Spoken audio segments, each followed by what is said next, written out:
Pour ce troisième épisode de Civis, on va recevoir un journaliste, Fabien Perrier, qui est correspondant en Grèce pour beaucoup de médias français, suisses et belges, notamment Libération, Marianne ou Europe 1.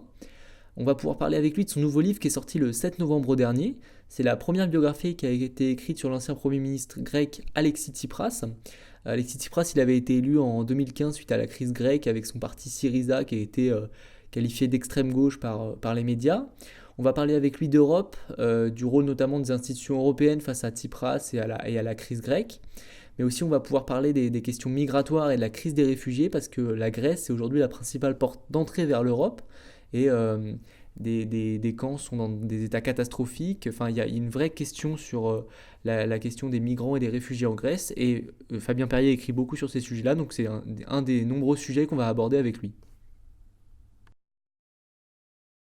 Fabien Perrier, bonjour. Bonjour. Vous êtes journaliste pour Libération, Marianne, Télérama, d'autres quotidiens suisses, belges. Vous faites aussi des chroniques à la radio. Vous êtes correspondant en Grèce pour tous ces journaux. Vous traitez d'actualité grecque, mais aussi d'Europe, des questions par rapport à l'Union européenne. Vous avez beaucoup écrit sur les réfugiés en Grèce notamment. Vous sortez le 7 novembre un livre sur Alexis Tsipras, l'ancien Premier ministre grec. C'est sa première biographie. Vous la sortez aux éditions François Bourin. La sortie de votre livre, elle va avec le nouveau film de Costa Gavras qui sort mercredi, qui s'appelle Adult in the Room, qui traite de la crise grecque autour notamment du rôle du ministre d'Alexis Tsipras, Yanis Varoufakis. Alors, pour situer, commencer à parler de votre livre, est-ce que vous parlez beaucoup de recomposition politique en Grèce dans votre livre? Est-ce que, pour qu'on situe bien, parce que généralement en France on situe par rapport aux partis politiques français, est-ce que vous pouvez situer le schéma politique grec par rapport à ce qui s'apparente au Parti socialiste, ce qui s'apparente en Grèce, etc. Bon, d'abord, je voudrais apporter une précision, c'est que le livre euh, colle entre guillemets à la sortie du film de Costa Gavras, Adults in the Room, mais c'est pas un livre qui défend exactement le même point de vue. Moi, c'est une enquête, alors que le film de Costa Gavras, c'est une fiction qui repose sur un témoignage qui est celui de Yanis Varoufakis, l'ancien ministre des Finances. Et la deuxième chose que je veux dire, c'est que c'est un livre qui, en réalité, le livre sur Alexis Tsipras, c'est un livre qui devait sortir un petit peu plus tôt. Il se trouve qu'il y avait des D'accord. élections anticipées en Grèce au mois de juillet, suite à l'échec, on va dire, On de va en parler. Syriza, et on va en parler, suite à l'échec de Syriza aux élections européennes. Et du coup, avec l'éditeur, nous avons pris la décision de décaler un petit peu la sortie pour avoir un peu de recul sur ce qui s'était passé et peaufiner, on va dire, les derniers chapitres. Donc, évidemment, il y a pire comme date de sortie que d'être un jour après le film d'un des plus grands réalisateurs grecs. Donc j'ai plutôt de la chance. Maintenant, pour répondre à la question, je pense que c'est lié, ce que je viens de dire avec cette question, c'est que la Grèce est un paysage politique mouvant et dans lequel il est très dur de comprendre sur le long terme ce qui se passe. D'une part parce que les noms des partis ne correspondent pas nécessairement aux noms des partis français ou aux noms des partis allemands ou espagnols, Oui, etc. bien sûr. Hein. Coalition de la gauche radicale, c'est le parti d'Alexis Tsipras, l'ancien Premier ministre. Ça veut dire, l'acronyme est Syriza. Et donc, coalition de la gauche radicale, en France, on Ouais. n'en a pas. Parallèlement, il y a un deuxième parti qui s'appelle, à la gauche, il y a un deuxième parti qui s'appelle le Parti communiste grec. Si on prend cette fois juste les initiales du parti, évidemment, on a comme référence le Parti communiste français. Or, il se trouve que le Syriza, la coalition de la gauche radicale, et le Koukoué, le Parti communiste grec, KKE, ne s'entendent absolument pas. Et que l'allié du Parti communiste français est le Syriza, donc le parti d'Alexis Tsipras, et non pas un parti communiste grec qui est un parti particulièrement dogmatique, extrêmement dogmatique. Donc, définir le paysage politique, puisque c'était la question, nécessite d'une part de comprendre l'histoire de la Grèce que j'ai essayé de faire, Bien sûr.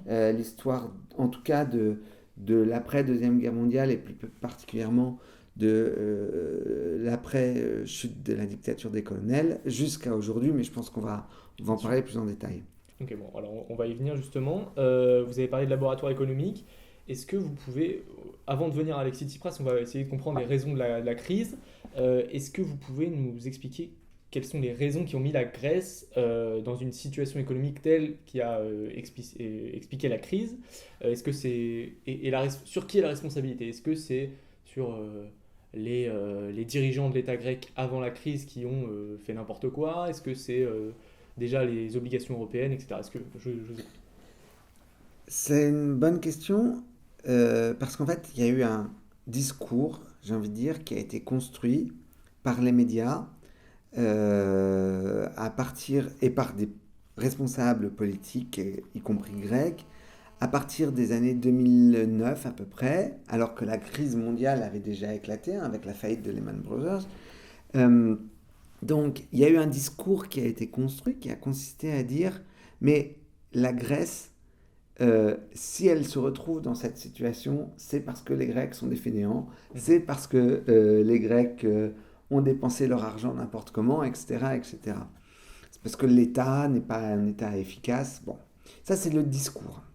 Le problème, c'est que derrière le discours, il y a une réalité dont on a pu se rendre compte à travers différents documents. Je vais en citer deux. Mhm. Le premier, c'est un rapport effectué à l'époque par un député européen qui s'appelle Lim Wang-nok, pardon, qui est un professeur d'économie par ailleurs, qui a été donc député européen et qui a écrit et qui a tiré de ce rapport un petit livre qui s'appelle La Troïka, euh, dans lequel il montre ce que la, la crise mondiale a provoqué sur le plan bancaire dans des pays entre guillemets faibles comme la Grèce, le Portugal, l'Irlande, etc. Et surtout ce que les politiques appliquées par la suite en tant que remède ont provoqué aussi. Ça, c'est le premier texte que je voudrais citer. Je reviens ensuite sur la question, mais c'est important de l'avoir en tête. Et la deuxième source, entre guillemets, c'est le rapport d'audit de la dette effectué par la présidente de la Voulie de l'époque, donc le Parlement grec. Cette présidente s'appelait Zoé Konstantopoulou. Elle a pris comme directeur scientifique Éric Toussaint, qui sort un ouvrage dans quelques jours.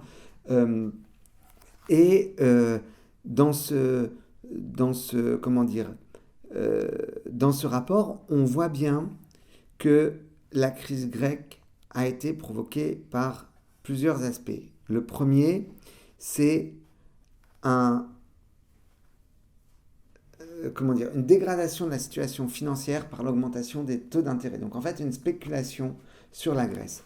La deuxième, c'est une augmentation de la dette publique masquée par ailleurs par différentes, comment dire, différentes techniques masquées par la Banque centrale grecque et donc acceptée par la Banque centrale européenne et Eurostat. Donc il y a une complicité des institutions européennes. Ça, c'est la deuxième chose. Donc une augmentation de la dette publique qui est liée, elle, essentiellement à des grands travaux comme la construction du métro, comme les D'accord. Jeux olympiques, etc., etc. Et ces grands travaux ont d'abord été faits par des entreprises allemandes, par des entreprises françaises, et il y a eu de la corruption. Et là, comme l'a gentiment dit un ministre du PASOK, donc l'équivalent du Parti socialiste français, le Parti social-démocrate grec, Pangalos, comme il avait dit, nous en avons tous mangé.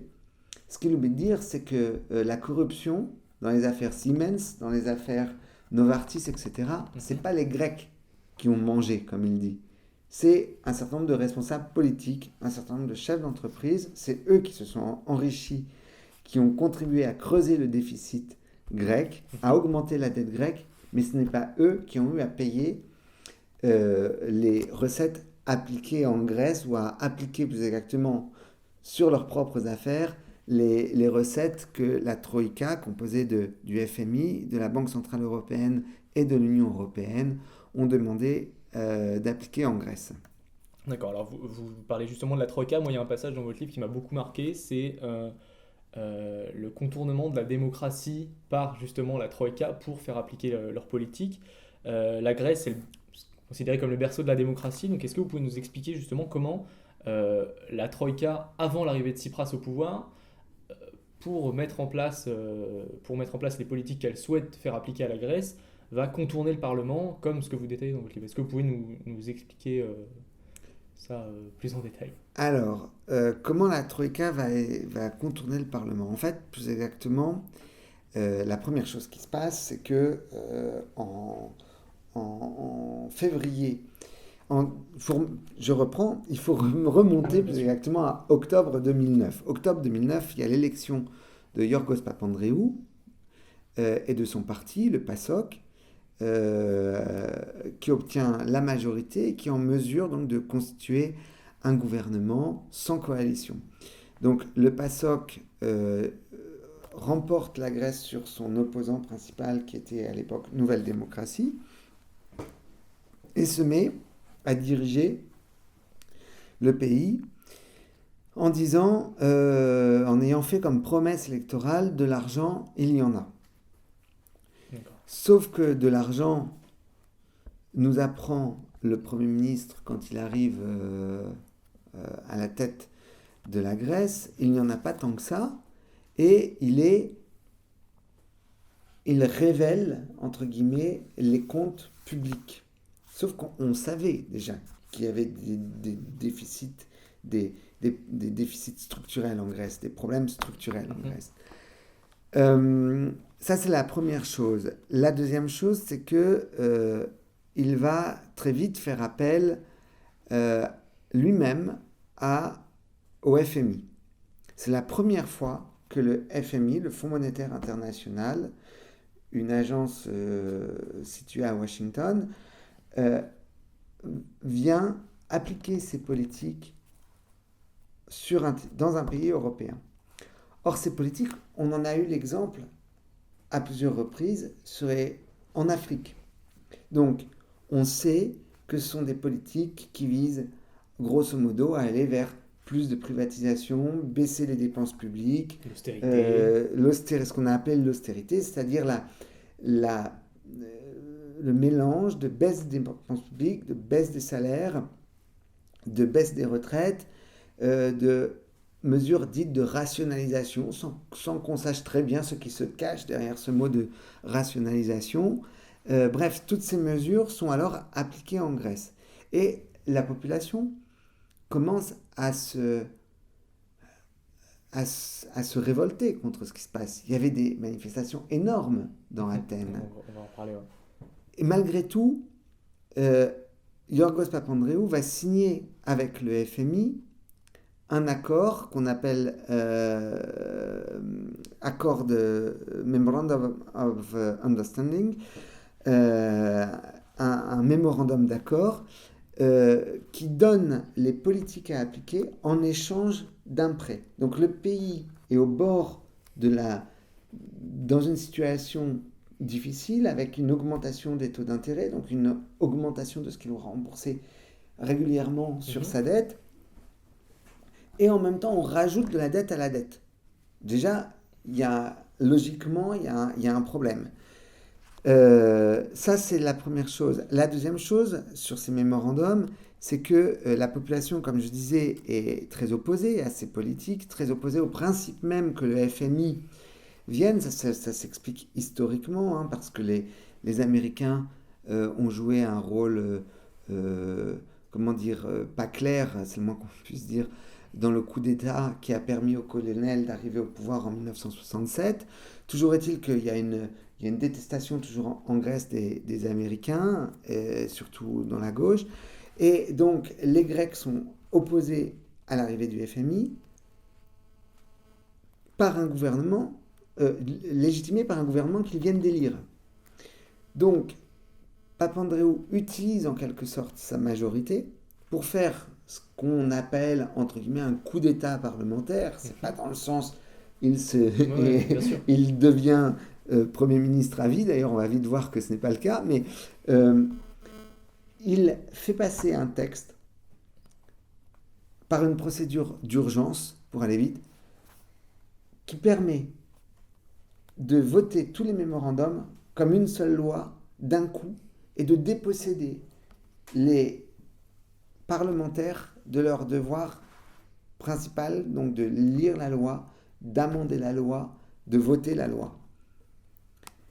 Ça, c'est très grave, parce qu'en réalité, on a, dans ce moment de 2010, de mai 2010, on a les germes même d'un pourrissement de la démocratie dans le pays dont on dit toujours qu'il est le berceau de la démocratie. Donc vous avez parlé de Papandréou, donc du PASOK, qui est élu sur un programme qui ne va pas appliquer, qui va donner les clés de la souveraineté nationale au FMI. Euh, Est-ce que, à partir de ça, il y a des grandes manifestations, on pense notamment à la manifestation de la place Syntagma en Grèce, à Athènes. Tsipras se fait l'homme des manifestations, l'homme du peuple qui surfe sur la rue, etc. Est-ce que vous pouvez nous détailler justement ce qui fait le déclic de Tsipras, l'homme des manifestations, à Tsipras qui devient Premier ministre? Est-ce que je peux le détailler? Oui, mais ça va être long encore comme réponse. Euh, Il y a trois temps essentiels. Le premier, c'est effectivement 2010, ces manifestations énormes et qui vont, comment dire, donner le sentiment, quand on les regarde de l'extérieur, comme l'est le journaliste, hein, un être extérieur qui vit les événements, qui constate les événements. Euh, il y a trois temps, et le premier, donc, c'est 2010, avec des phases de flux et de reflux. C'est un peu comme les marées, j'ai envie de dire. Euh, un moment, il y a des manifestations énormes, et puis, mai 2010, 5 mai 2010, trois morts dans une manifestation. Le mouvement social, le mouvement populaire, semble avoir un coup d'arrêt. Ça, c'est le premier temps. Le deuxième temps serait les indignés. Je ne sais pas si vous vous rappelez de cette période de 2011 qui part en réalité de... Alors oui, vous peut-être pas parce que... J'avais 11 ans. Voilà, j'en avais un petit peu plus. Donc je m'en souviens bien. Mais en 2011, il y a un mouvement qu'on a appelé les indignés qui part d'Espagne en protestation contre les saisies immobilières en Espagne, entre autres, et les Espagnols vont commencer à occuper des places. Et ce mouvement d'occupation des places va très vite trouver un écho en Grèce, où les Grecs vont aussi occuper les places, débattre sur les places. Et là, c'est un déclic pour Tsipras, et Tsipras n'est pas présent. Et je pense que c'est un coup intelligent de la part de Syriza, du parti de d'Alexis Tsipras, qui s'appelle à l'époque Synaspismos. Ouais. Euh, c'est un coup intelligent, c'est de dire nous ne voulons pas récupérer le mouvement. Nous allons accompagner comme nous pouvons, nous allons répondre aux invitations, mais nous n'allons pas être présents, nous n'allons pas encadrer. En réalité, Tsipras et son parti à ce moment-là font confiance au peuple grec. Et il faut voir à cette époque-là, notamment sur la place Syntagma, la place de la Constitution, qui est une place centrale d'Athènes, les centaines de Grecs, parfois même les milliers de Grecs, se retrouver, débattre, aller écouter des économistes, aller écouter des philosophes, être dans un moment de construction, de réflexion collective. C'est un moment très important parce que Syriza, Synaspismos et les autres partis qui par ailleurs feront Syriza sont, à la différence du Parti communiste grec qui lui a essayé de récupérer le mouvement à la fin du mouvement, sont présents comme je disais, sous le mode du débat, mais en fait sont en contact avec la population. Et tout ça va monter peu à peu, va déboucher sur une autre chose, qui est le troisième temps, qui est la phase d'une construction d'expériences alternatives qui avait été débattue sur les places, avec par exemple la construction d'hôpitaux gratuits. Alors, hôpitaux, c'est un bien grand mot, de dispensaires sociaux, on devrait dire, dispensaires médicaux, où les Grecs qui n'ont plus les moyens d'aller à l'hôpital ont la possibilité d'aller se faire soigner gratuitement par des médecins qui donnent du temps D'accord. et qui vont ensuite se débrouiller pour trouver des médicaments, organiser des relais européens pour que des médicaments arrivent, etc., etc.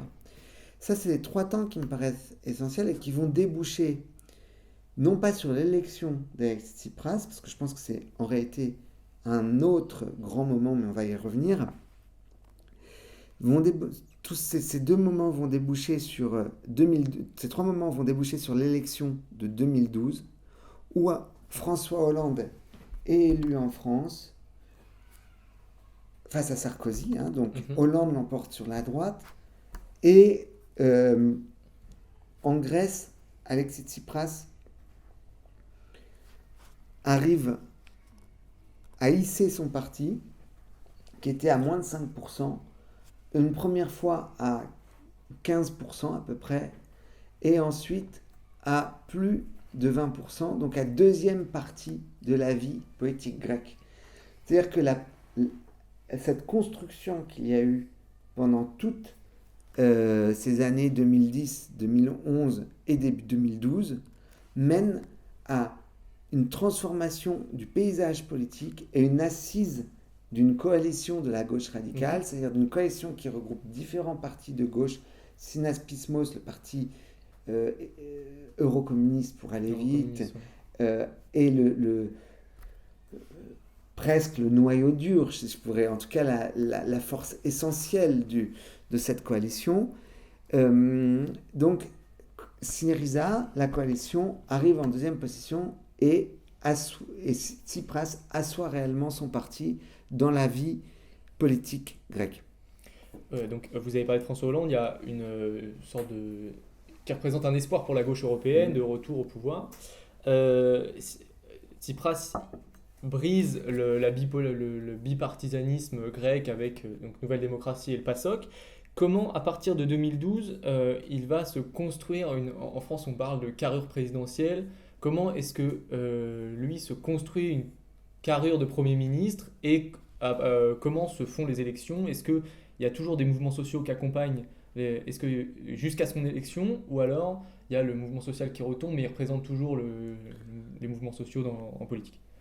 Il va se construire ce charisme déjà par une chose, c'est que un fait, c'est qu'il est jeune. Il a en 2012 moins de 40 ans. Il est né en 1974, il a 38 ans. Il n'a encore que 37 ans en mai 2012, puisqu'il est né le 28 juillet 1974. Il n'est pas issu d'une des deux grandes familles politiques qui se partagent le pays depuis la chute des colonels et même avant. La famille PASOK face à la famille Nouvelle Démocratie, la famille Papandréou face à la famille Karamanlis, pour aller vite. Donc, lui, il incarne complètement autre chose. Il incarne un renouveau, finalement un espoir. Et ça aussi, ça va complètement contribuer à lui donner un profil de carrure présidentielle, finalement, parce qu'il n'est pas issu de ces familles-là. Il ressemble beaucoup plus au grec normal, à l'homme du peuple. Et d'ailleurs, c'est quelqu'un qui est très grec dans un certain sens. Il vient d'une famille qui n'est pas une famille riche, mais qui n'est pas une famille pauvre non plus. Il vient d'une famille, il est le troisième d'une famille de 3 enfants au total. Son père est un entrepreneur qui travaille dans la construction. On sait que la construction a été un des moteurs de la croissance, parfois même factice, croissance factice en Grèce, mais en tout cas, il est l'incarnation du grec qui souffre de la crise. Et ça va extrêmement jouer en sa faveur parce qu'il sait aussi parler le même langage que celui que les Grecs ont envie d'entendre. Il n'a pas fait les grandes écoles. Il n'est pas un produit qui a été éduqué dans les grandes écoles américaines et qui revient ensuite faire de la politique en Grèce. Lui, il a fait ses études en Grèce. Ouais. Donc c'est ce charisme. Certains trouvent que Tsipras n'est pas charismatique. Bon, moi j'ai beaucoup de mal à m'exprimer là-dessus. Je trouve que Tsipras, en tout cas, est quelqu'un qui sait jouer d'une forme de charme. Je vais raconter une petite anecdote qui n'est pas racontée dans le livre. Parfait. Mais une chanteuse grecque, dont je tairai le nom, me raconte un jour que elle est convoquée par Alexis Tsipras. Convoquée, j'exagère en disant ça comme ça, mais elle reçoit un coup de fil d'Alexis Tsipras parce qu'il a une proposition à lui faire, une proposition politique pour l'intégrer sur une liste électorale. Il faut savoir qu'en Grèce, il y a beaucoup d'artistes qui sont très engagés. Hein. Donc, elle n'a pas du tout envie de répondre à la sollicitation. Elle lui dit gentiment, a priori pas, mais je vais réfléchir. Bon. Elle en parle avec un autre ami qui lui dit, surtout, si tu veux lui dire non, tu ne vas pas le rencontrer parce que tu vas ressortir de son bureau en ayant dit oui et sans t'en être rendu compte. Et il y avait, je trouve, dans cette anecdote, quelque chose de très vrai. C'est-à-dire que c'est quelqu'un qui sait déployer des arguments, qui a une forme de charme et qui sait séduire son électorat. Malheureusement, la réussite ne se joue pas toujours uniquement sur la séduction. Donc, à partir de 2012, du coup, il va, comme vous l'avez dit, se construire une carrure en jouant sur l'homme du peuple. Comment est-ce que son arrivée au pouvoir, elle se fait concrètement? Est-ce qu'il y a seulement Syriza ou alors est-ce que on a parlé du KKE, le PASOK, comment est-ce que ces deux partis réagissent et comment est-ce que se fait concrètement son élection? Dans un certain sens, il y a deux réponses à la question. La première, c'est de dire oui, son arrivée au pouvoir se fait uniquement par Syriza. Parce que la force de Tsipras, outre ce charme, est d'avoir su rallier avec Synaspismos, autour de Synaspismos, un certain nombre de petits partis. Le terrain était déjà bien préparé par les deux prédécesseurs de Tsipras, à savoir Nikos Kostandopoulos et Alekos Alavanos, qui avaient déjà élargi Synaspismos à une coalition qui s'appelait Syriza, justement. Mais Tsipras, lui, non seulement a continué d'élargir cette coalition, et en plus d'élargir cette coalition, il l'a transformée en parti. Donc, oui, Syriza joue le rôle essentiel puisqu'il fédère, puisqu'il parle un langage que les Grecs entendent, parce qu'il est le premier parti, non pas être dans la rue, parce que la faille de Syriza, la faiblesse de Syriza, c'est de ne pas avoir les relais de mobilisation sociale, plus exactement de mobilisation syndicale qu'a le Parti communiste grec. D'accord. Mais sa force était d'être sur un terrain de société civile, là où ce que le Parti communiste grec a délaissé traditionnellement. Donc, je reviens, le moteur essentiel, c'est quand même Syriza, pour ce que je viens de dire, donc la société civile et la transformation d'une coalition en un parti. Mhm.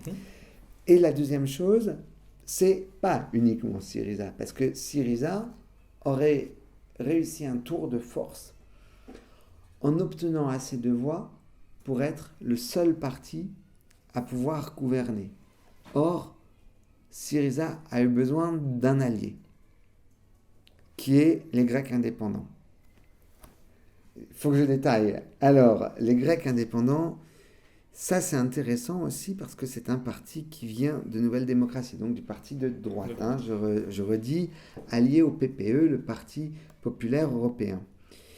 Le leader des Grecs indépendants s'appelle Panos Kamenos, mais c'est un homme qui a pris ses distances avec Nouvelle Démocratie à partir du moment où Nouvelle Démocratie est allée au pouvoir pour appliquer des mémorandums. Mhm. C'est un parti, une composante politique qui n'existait pas encore en tant que telle, mais ce sont des députés, en tout cas, de Nouvelle Démocratie qui ont quitté l'Assemblée nationale, le Parlement grec l'a voulu, pour aller rejoindre les indignés. Je vais D'accord. essayer de raconter la géographie de la place Syntagma. Elle comporte une partie basse et une partie haute. La partie basse était celle où se tenait l'essentiel des débats. La partie haute était celle où se tenait l'essentiel des protestations. D'accord. Et Kamenios était plutôt lui sur la partie haute, plutôt. D'accord. Même s'il faisait un petit peu l'aller-retour, mais ses militants, on va dire, ses supporters, plutôt sur la partie haute. Or, en 2015, aux élections européennes de 2014, déjà, un certain nombre de députés élus sur le compte des Grecs indépendants expriment qu'ils sont tout à fait prêts à travailler avec Syriza au Parlement européen, donc à travailler avec la gauche. D'accord. Ça, c'est une chose. La deuxième chose sur les Grecs indépendants qu'il faut savoir, c'est que c'est un parti qui a obtenu quelques pourcents au mois de janvier 2015 et qui du coup est devenu un allié potentiel puisque le Parti communiste grec avait déjà refusé toutes les mains tendues de Syriza depuis des années et réitéré ses refus en janvier 2015. Et surtout, c'était un parti qui refusait l'austérité et c'était sa ligne principale sur le plan politique. Donc c'était le seul parti dans le paysage traditionnel grec, dans le paysage politique grec, avec lequel Syriza pouvait s'allier. Donc, on arrive au moment où Tsipras vient d'arriver au pouvoir. Il fait une coalition avec Kamenios. Euh, il va être élu aussi sur un programme, mais finalement céder à contre-cœur, comme ce que vous dites dans le livre, à la Troïka, lui aussi. Je vais reparler de Jean-Luc Mélenchon. Il dit que si Tsipras avait voulu établir un véritable rapport de force contre l'Allemagne, contre l'Union européenne, l'Union européenne n'aurait pas eu de choix que de venir le rattraper et de l'empêcher de sortir de l'Union et de l'empêcher de sortir de l'euro. Donc, qu'est-ce que vous pensez de ça et est-ce que je vous écoute. Il y a une chose qui est très importante, qui est celle du rapport de force. Je pense que c'est une deuxième chose que j'essaie de montrer dans le livre. Indépendamment de la personne de Tsipras, c'est le rapport de force qui existe en Europe à ce moment-là.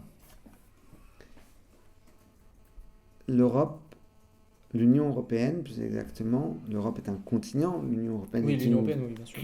Non, mais je le dis par rapport à moi, par rapport à ce que je viens de dire, l'Union européenne est une construction politique.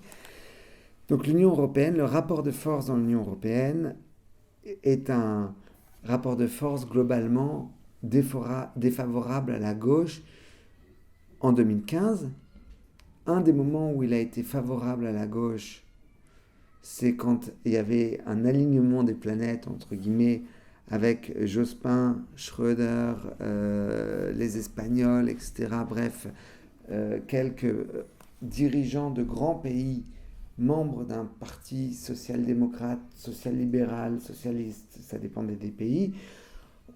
Bon, il n'en est pas forcément ressorti grand-chose. Donc, là où cette question du rapport de force se pose en 2015, elle se pose dans un contexte de nouveau qui est très défavorable à une gauche issue de la gauche radicale, issue de l'eurocommunisme, donc favorable à la construction européenne, mais favorable à une Europe très sociale, favorable à une autre répartition des richesses. Et dans ce rapport de force, Tsipras, il a très peu d'alliés.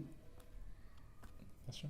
Il a peu d'alliés. Donc, dire euh, s'il était allé au rapport de force, s'il était allé plus loin dans le rapport de force, si lui avait menacé de sortir de l'euro, les Européens l'auraient rattrapé, c'est faire fi de ce que disait le principal pays de l'Union européenne en poids économique et en poids de population démographique, qui est l'Allemagne.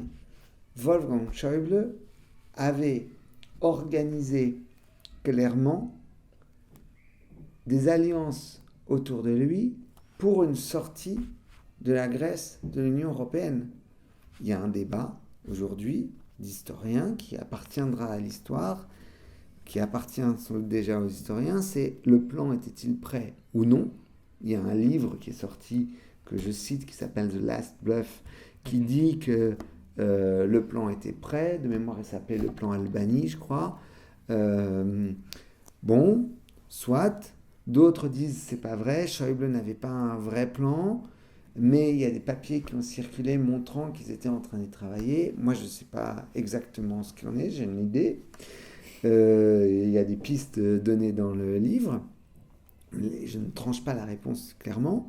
Vous penchez pour quoi? Je pense pour le fait qu'il y avait réellement un plan qui D'accord. était prêt. Donc le rapport de force aurait été illusoire et Donc, Tsipras aurait dit je sors de l'euro, il rendait un service à la main. à l'Allemagne qui voulait que la Grèce sorte de l'euro. Voilà. Pour une raison simple, c'est que ça a baissé plus encore le coût de la main-d'œuvre en Grèce. C'est tout bénef pour les Allemands aujourd'hui. Hein. Donc Tsipras est élu sur des promesses. Il ne va pas au rapport de force, donc cède face à l'Union européenne. Est-ce que, malgré tout, il est quand même élu sur un programme très à gauche, vraiment il se revendique de l'eurocommunisme, donc très à gauche. Est-ce qu'il a réussi tout de même à mettre en place des politiques de gauche, donc de redistribution, basées sur la consommation plutôt que sur l'offre On est en train de spoiler le livre. de Voilà. spoiler le livre, c'est vrai. Mais c'est l'histoire en même temps. Euh, euh, bon, si on écoute Yanis Varoufakis, Tsipras, c'est un échec total. Maintenant, Yanis Varoufakis, il a été ministre pendant 6 mois. Il y a un très bon film, qui est le film de Costa Gavras, hein, qui montre bien justement cette question du rapport de force. Lui s'appuie sur le livre de Varoufakis. En revanche, le film, à mon avis, donne un peu la part belle à Varoufakis. Parce que Varoufakis dit Tsipras est allé, a signé, et voilà, Tsipras a toujours voulu signer quoi qu'il en soit, pour l'instant. Le seul qui ne s'est pas exprimé clairement sur la question, sauf à une reprise, c'est Alexis Tsipras. Alexis Tsipras a dit dans le film de Paul Mason si je n'avais pas signé, j'aurais été le héros de 2 jours, de 3 jours, mais après, même le mot gauche, on aurait interdit en Grèce jusqu'au mot gauche. C'est-à-dire que faut se rappeler qu'en 2015, la rumeur d'un coup d'État était plus qu'insistante. Elle n'était pas véhiculée par le gouvernement. La situation était telle que Tsipras, je pense, a vécu les pires heures de sa vie à Bruxelles. Et après, une fois qu'il avait signé, il était obligé de respecter le mémorandum. Qu'est-ce qu'ils ont fait? Ils ont essayé de dégager quelques marges de manœuvre. Est-ce que c'est un succès? Est-ce que c'est un échec? Est-ce qu'on peut se considérer qu'il a limité la casse? On va dire qu'il a baissé le chômage, sauf que c'est en créant des emplois précaires. On va dire qu'il a introduit des minima sociaux, mais il a échoué à une véritable réforme de l'État. Or, c'est sans doute pour ça qu'il avait aussi été élu en 2015. Il a échoué à à redonner un espoir à la population. Or, c'est pour ça qu'il a été élu. Est-ce que c'est un échec? Ça appartiendra à chacun, parce qu'il faut toujours avoir en tête une chose, c'est que se serait-il passé si la Grèce était sortie de l'euro ou de l'Union européenne. De l'Europe, elle n'en serait pas sortie, hein, jusqu'à preuve du contraire, à moins d'un Selon le... Ouais, ouais. gigantesque tremblement de terre, il n'y aura pas de sortie de la Grèce de l'Europe. Mais euh, qu'est-ce qui se serait passé? On ne le sait pas, on ne le saura pas, mais sans doute a-t-il estimé que le risque était plus important que les bénéfices potentiels à en tirer. Voilà. Est-ce qu'il fallait préparer plutôt une sortie de l'euro? C'est la thèse que défendent certains. C'est la thèse que défend par exemple euh, Éric Toussaint, auquel je donne la parole dans le livre, et qui est un très bon connaisseur de la dette grecque, puisque comme je disais tout à l'heure, il a été le directeur scientifique du rapport d'audit de la dette. Mais que se serait-il passé? Puis l'autre petite chose qu'il faut quand même souligner, c'est que euh, certains veulent aujourd'hui se construire une image de résistant, Comme Varoufakis. par exemple. C'est l'objet de son livre, qui est un très bon témoignage. C'est un très bon témoignage. Maintenant, quand on mène une enquête et qu'on se base sur son témoignage, on se rend compte qu'il y a des choses qui sont sans aucun doute la façon dont lui a ressenti le moment, mais pas la façon dont d'autres personnes présentes dans la même pièce ont ressenti le Bien sûr. moment. Qui a raison? Est-ce que c'est Varoufakis? Je ne sais pas, ça ne m'appartient pas de le dire.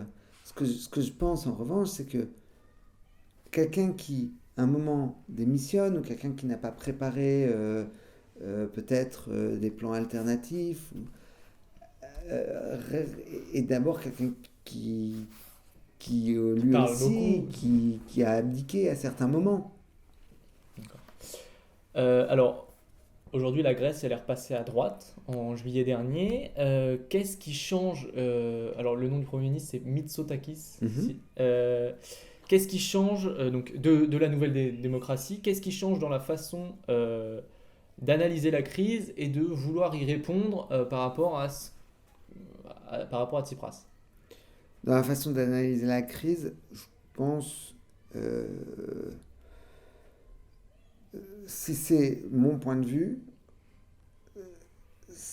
dans la question, la façon dont moi je vois la différence entre Tsipras et Mitsotakis, la première différence, c'est celle que je citais tout à l'heure, c'est qu'il y a d'un côté quelqu'un qui est issu d'une famille politique, mais aussi d'une famille.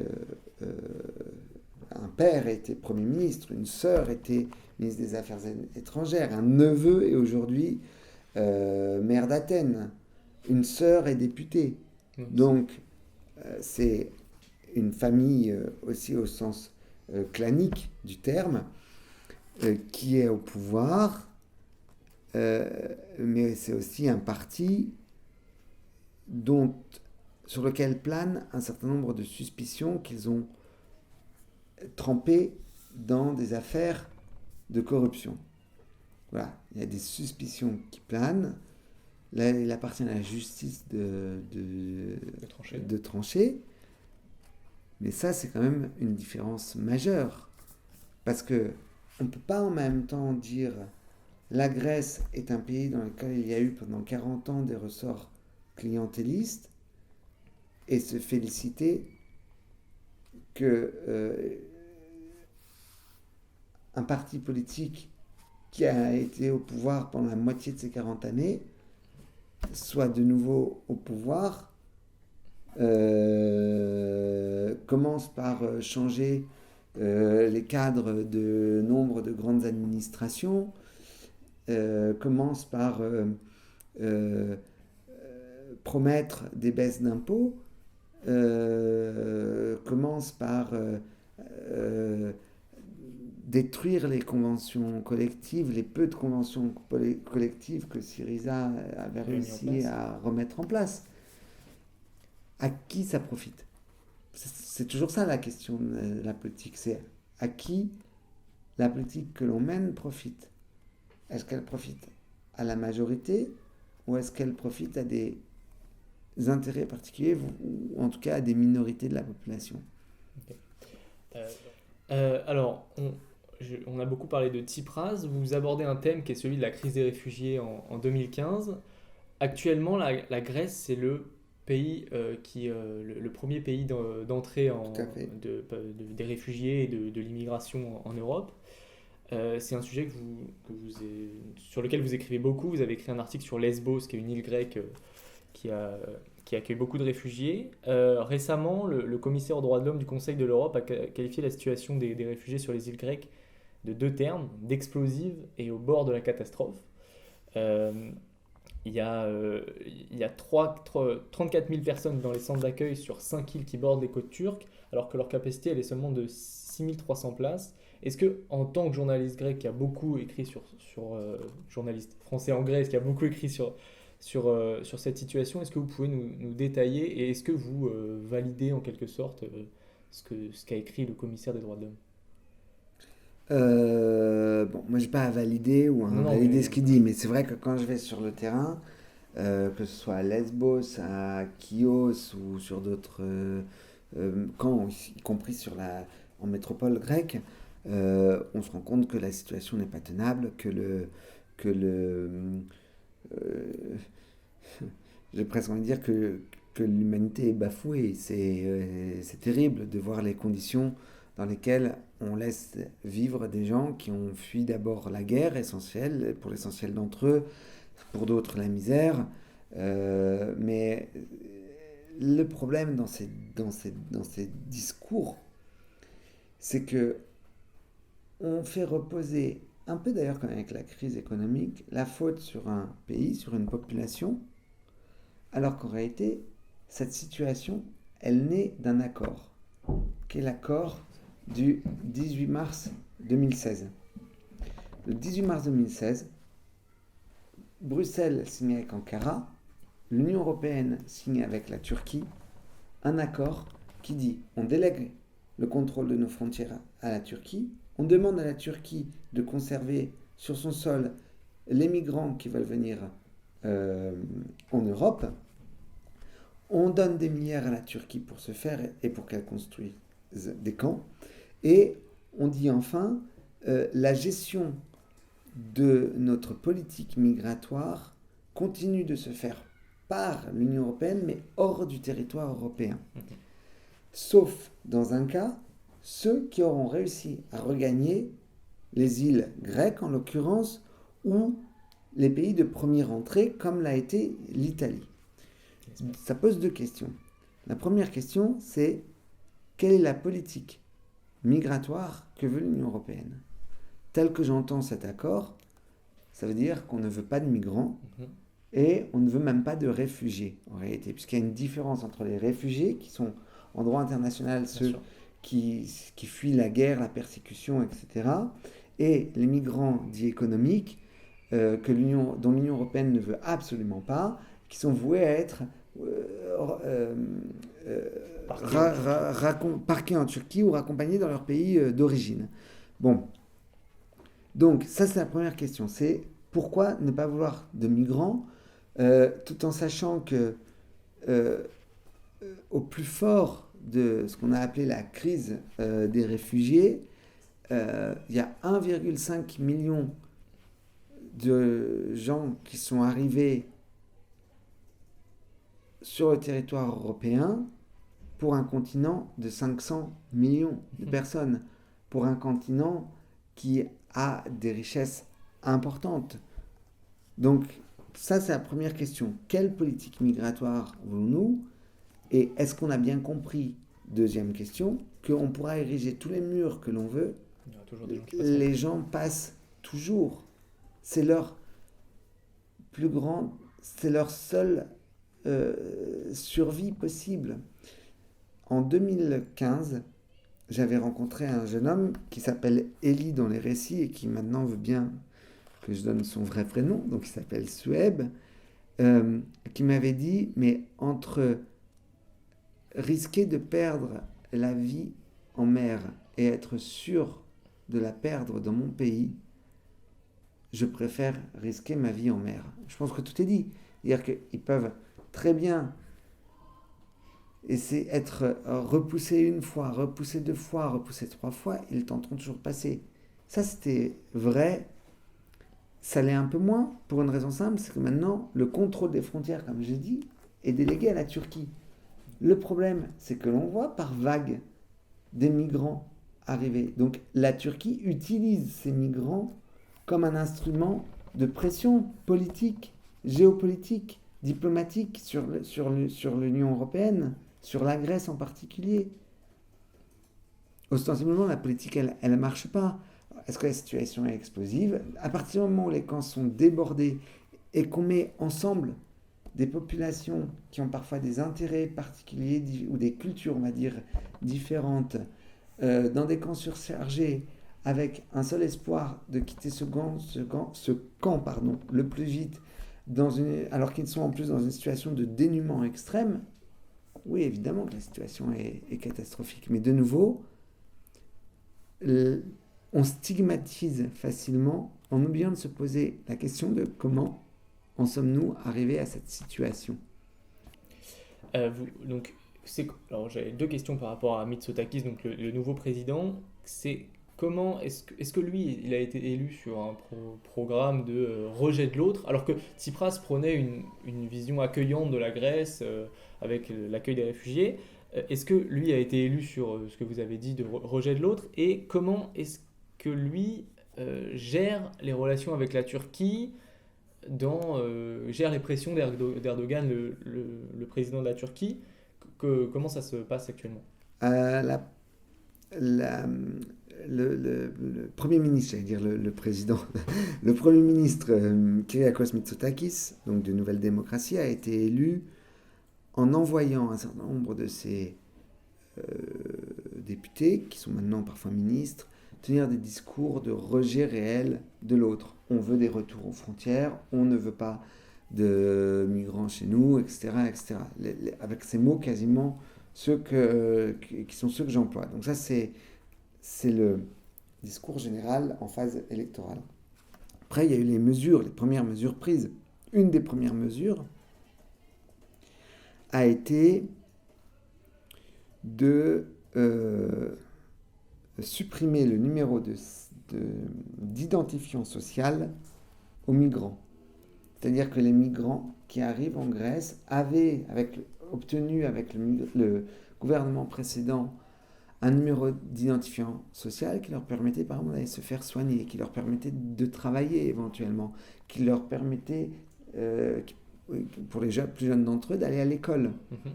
En supprimant ce numéro, on les prive de tous ces droits vitaux. Donc à partir de là, la politique, elle est claire. Ouais. Et tout va dans le même sens. Aujourd'hui, la Turquie dit, par la voix de Erdogan, on a 3,5 millions de migrants sur notre territoire, on ouvre les vannes demain si vous voulez. Mitsotakis répond, je renvoie 20 000 migrants Ouais. en Turquie. C'est une façon de faire pression en politique, géopolitique et diplomatie, comme je disais tout à l'heure, en mettant d'abord la vie d'individus dans la balance. Très bien, alors on a abordé plein de sujets qui sont contenus dans votre livre. Moi j'avais une dernière question. Avec Civis, on essaye beaucoup d'axer sur la démarche, sur l'engagement citoyen. Vous avez retracé le parcours de Tsipras dans votre livre, de jeune militant communiste qui fait sa première télévision à l'occasion de porte-parole d'un mouvement Faut pas tout social. dire quand même. Non, Ce qu'il non, y a dans le livre. justement, c'est un teaser. Est-ce que vous considérez, ce sera ma dernière question, le métier de journaliste comme un engagement citoyen? Et est-ce que vous avez des conseils à quelqu'un, un jeune qui cherche à s'engager, un jeune ou un moins jeune, qui veut s'engager au service du bien commun, ou alors en politique? Est-ce que je considère le journalisme comme un engagement citoyen? Je considère que le métier de journaliste consiste à aller le plus possible sur le terrain, expliquer ce que l'on voit sur le terrain, donc être une forme de médiateur, euh, donner des éléments pour comprendre les situations, des analyses, des points de vue de personnalités politiques, de philosophes, d'experts, etc., etc. Et que de toute façon, le choix même du sujet est une forme d'engagement. Évidemment que si on fait des reportages sur les migrants, on n'est pas exactement engagé de la même façon que si on tend juste le micro à des partis racistes ou à des partis semi-fascistes. C'est une première chose. La deuxième chose sur cette question de l'engagement citoyen, si un article, parce qu'il donne à voir une situation, parfois avec émotion, parce qu'on peut ressentir de l'émotion en tant que journaliste, provoque une émotion chez le lecteur et le fait réfléchir, oui, là je revendique l'engagement. D'accord. Et tant mieux. Bah, tant C'est-à-dire mieux. que quand dernièrement j'étais à Lesbos et qu'à un moment il y a un incendie qui se déclenche, qu'on voit passer un corps de quelqu'un qui visiblement est entre la vie et la mort, bah ça peut pas. Je vais jamais dire qu'on dort bien la nuit après. J'imagine. Donc oui, il faut le dire. Oui, il faut le dire parfois aussi dans ce que ça peut avoir de cru ou de terrible. Euh, mais je pense qu'en revanche, on n'a pas à dire au lecteur ce qu'il doit penser. Voilà. Que ça le fasse réfléchir, oui, mais dire au lecteur ce qu'il doit penser, je pense que c'est une erreur. Et je pense qu'en réalité, c'est aussi ce qui fait de plus en plus la critique des journalistes. C'est que, euh, évidemment, si on travaille dans un journal très affiché politiquement, journal d'un parti, le lecteur de base s'attend à avoir un peu euh,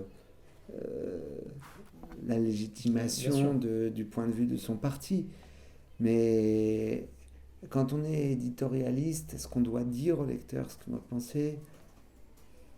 Je sais pas, moi ça me met un peu mal à l'aise. En réalité, en plus, j'ai le sentiment que aujourd'hui, il y a un métier qui est en train de disparaître, qui est celui de reporter, au profit justement du journalisme de point de vue, ou en Mhm. tout cas des gens qui font des choses des éditoriaux en réalité, mais qui sont Orienté. pas orientés, mais qui sont pas sur le terrain. Si on enlève du terrain les journalistes, c'est un métier qui va mourir et c'est aussi un, comment dire, une éthique. Moi, parfois, je vois des choses, en tant que citoyen, je ne suis pas, comment dire, réjoui de ce qui se passe. Je vais interviewer des gens avec lesquels je ne suis pas forcément Bien sûr. d'accord. J'en ai interviewé plein avec lesquels je ne suis pas d'accord pour faire ce livre. Mais je les écoute, je retranscris leurs paroles. Voilà. Alors après, là, il y avait une deuxième question qui était celle de conseils à donner à un jeune journaliste. Genre un journaliste ou un jeune qui cherche à s'engager pour les autres. Ça, c'est l'intervieweur qui parle. Pas forcément, mais c'est pour tout le monde. Pour moi aussi, bien sûr. Non, moi je pense que là, sincèrement, j'ai pas de conseils à donner. Je pense que la seule chose que je pourrais dire, c'est que on fait pas de révolution uniquement sur Facebook. C'est des bons relais, les réseaux sociaux, mais c'est bien aussi d'être de nouveau sur le terrain, quel qu'il soit, que ce soit dans des enceintes de débat, dans les universités, à la fac de Rouen, à la fac de Marseille, à Paris-Sorbonne, où on veut. C'est important d'être sur des lieux de terrain qui sont des lieux d'affrontement au sens du débat. C'est comme ça qu'on comprend que l'on progresse. Donc oui, il faut s'engager. Après, c'est un malheur si les gens ne perçoivent pas que l'engagement est encore le seul moyen de changer, y compris sa propre vie, en l'améliorant. D'accord, et ben merci beaucoup Fabien Perrier, De ce fut un rien, plaisir. merci à vous. Je vous donne les références du livre de Fabien Perrier. C'est un livre qui est très bien détaillé, sans forcément connaître l'histoire récente de la Grèce. Il y a des explications qui sont vraiment claires sur les parties prenantes de la politique grecque, les parties prenantes de la politique européenne. Ça permet vraiment de comprendre à la fois la crise grecque, mais aussi la suite, avec l'explication des mouvements sociaux qui ont suivi, puis l'arrivée au pouvoir de Tsipras, et ensuite ce sur quoi il a abdiqué face aux institutions européennes. Moi, je vous conseille vraiment de le lire. C'est un livre qui est édité aux éditions François Bourrin. Et avec Steve, on s'intéresse beaucoup à la question de l'engagement citoyen. Donc, c'est un livre qui retrace vraiment le parcours de Tsipras depuis son engagement en tant que jeune militant jusqu'à la fonction suprême de son pays. Donc, si cette interview vous a intéressé, n'hésitez pas à nous le dire. Si vous connaissez des gens qui sont intéressés ou intéressants pour répondre à nos questions, n'hésitez pas à nous en faire part. Vous pouvez nous contacter toujours sur Twitter ou à l'adresse civispodcast@gmail.com.